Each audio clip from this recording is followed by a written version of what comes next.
In order to overcome anxiety, one of the biggest things that we need to do is to stop avoiding.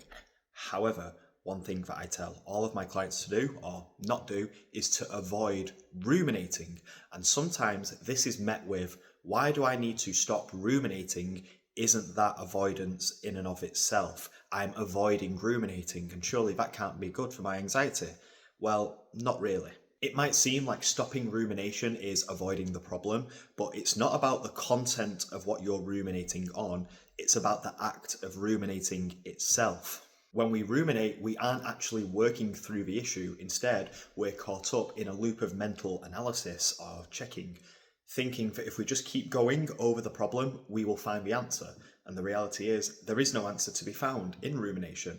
And that constant mental spinning only keeps the distress going. One of the ways we can sometimes try and justify rumination is by saying, well, it feels like I'm problem solving, it feels like I'm trying to work this out.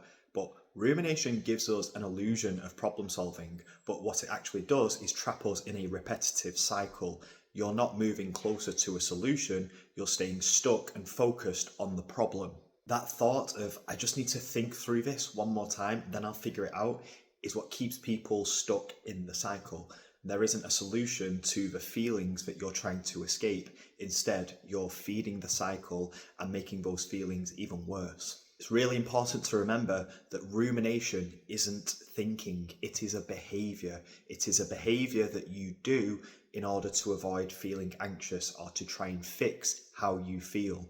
Rumination in and of itself is the avoidance. Rumination is a safety behaviour. It is a way for you to avoid how you feel. You engage in this mental back and forth to feel like you're doing something to fix the discomfort that you're experiencing. But in reality, what you're doing is distracting yourself from actually experiencing how you feel and treating it like something that needs to be fixed rather than something to be experienced. You might think, if I stop ruminating, then I'm ignoring the problem, but it's the opposite.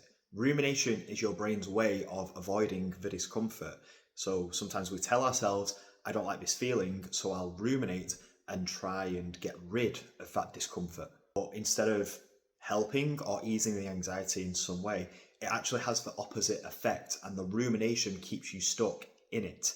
And the more you ruminate, the more you perpetuate the feelings that you are trying to get rid of. When we feel anxious or uncomfortable, we turn to rumination as if it's going to help. But what really happens is that rumination deepens the discomfort and it prolongs our distress. Instead of allowing ourselves to feel those uncomfortable feelings and emotions, we try and think our way out of them. But all that does is reinforce the anxiety.